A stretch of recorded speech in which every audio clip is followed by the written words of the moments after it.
bien sûr, contre rempli, ça fait plaisir, c'est sûr. L'objectif, c'était de gagner d'abord. Hein. C'est que Montpellier, c'est quand même pas une équipe facile à manœuvrer. Bon, on gagne et on prend le point de bonus, donc on est vraiment satisfait. Mais bon, encore une fois, très fier de l'état d'esprit des joueurs qui prennent du plaisir à jouer ensemble, qui on le sent même sur le terrain, qui se congratulent, qui se félicitent. Et je crois que tout ça, ça leur appartient. C'est eux qu'il faut féliciter. Moi, je le constate et je le constate avec bonheur. Oui, il y a des choses intéressantes. Quand tu es entraîneur, tu retiens que les trucs qui ne marchent pas. Donc c'est pour ça que c'est un métier de con. On pourrait se rassurer sur des trucs qui ont marché, mais on ne pense jamais aux trucs qui ont marché. Mais c'est vrai que on marque sur 2 ballons en première main, d'accord, sur des trucs, donc ça c'est bien. Et moi, ce qui m'a le plus déçu, entre guillemets, c'est qu'on a été...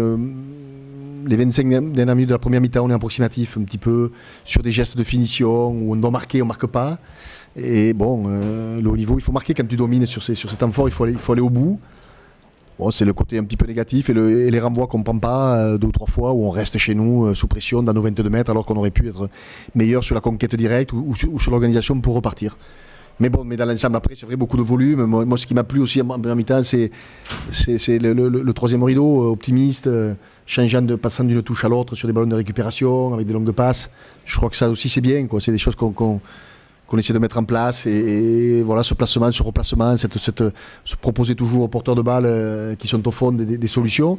On ne marque pas alors que sur un, on peut marquer un essai extraordinaire. David Smith se fait juste reprendre par le maillot. Mais bon, tout ça fait que voilà, je sens qu'il y a du plaisir quand il joue. Il faut continuer. Après, on a eu une conquête intéressante. Moins bonne peut-être à la fin, les 20 dernières minutes.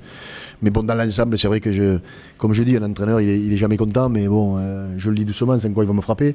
Mais c'est vrai que tant mieux, tant que ça marche comme ça, il faut que ça continue. Il faut garder cet état d'esprit, comme je leur dis. C'est que voilà, d'un match à l'autre, c'est toujours un éternel recommencement. Et bon, on le travaille depuis un certain temps, mais c'est vrai que bon, c'est comme toujours, hein, il faut du temps. Il faut laisser du temps au temps, mais on sent. On n'invente rien, hein, c'est un état d'esprit. Voilà. Comme je leur dis, on ne va pas marquer que sur des mêlées, que sur des touches. Il y a des ballons que l'adversaire rend, mais voilà, essayons de les exploiter, de les bonifier et de les jouer face à une défense qui est souvent pas organisée. Après, voilà, comme encore une fois, les pieds sur terre, on n'a rien inventé. Ce qui me fait plaisir, c'est qu'il y a de l'envie, il y a de l'enthousiasme, il y a de la passion dans cette équipe et chez ces joueurs. Et ça, pour un entraîneur, c'est un véritable plaisir. Bien sûr, mais si tu veux figurer dans cette H-Cup, sur une poule de 6, si tu veux être sûr de toi, il te faut en gagner 5. Hein. C'est aussi simple que ça. Si tu n'en gagnes pas 5 sur 6, après tu attends de savoir ce qu'ont fait les autres poules, etc., etc. C'est un petit peu la complexité aussi. Après, on dit que la Coupe d'Europe, elle n'est pas très lisible. Et c'est vrai que de ce côté-là, c'est quand même compliqué. On vise de se qualifier, bien sûr. On l'a dit depuis le début. Notre ambition, c'est d'être performant sur les 2 tableaux. Donc, on ne va pas faire marche arrière maintenant. Et on ne va surtout pas s'emballer maintenant non plus. Voilà. Parce que Cardiff, ça doit être costaud. Ça, il a fait une fin de match extraordinaire. Puis ils sont revenus dans les 25 dernières minutes chercher la victoire. Donc, ça ne doit pas être une mauvaise équipe. Et que voilà, je ne vois pas pourquoi ils seraient meilleurs que ces équipes-là. Et on va les prendre avec le sérieux que cela demande. Et voilà, moi je la découvre et j'ai envie de jouer. C'est vrai, quand tu joues une Coupe d'Europe et que tu joues contre un club français, tu n'as toujours pas l'impression que c'est la Coupe d'Europe, quoi.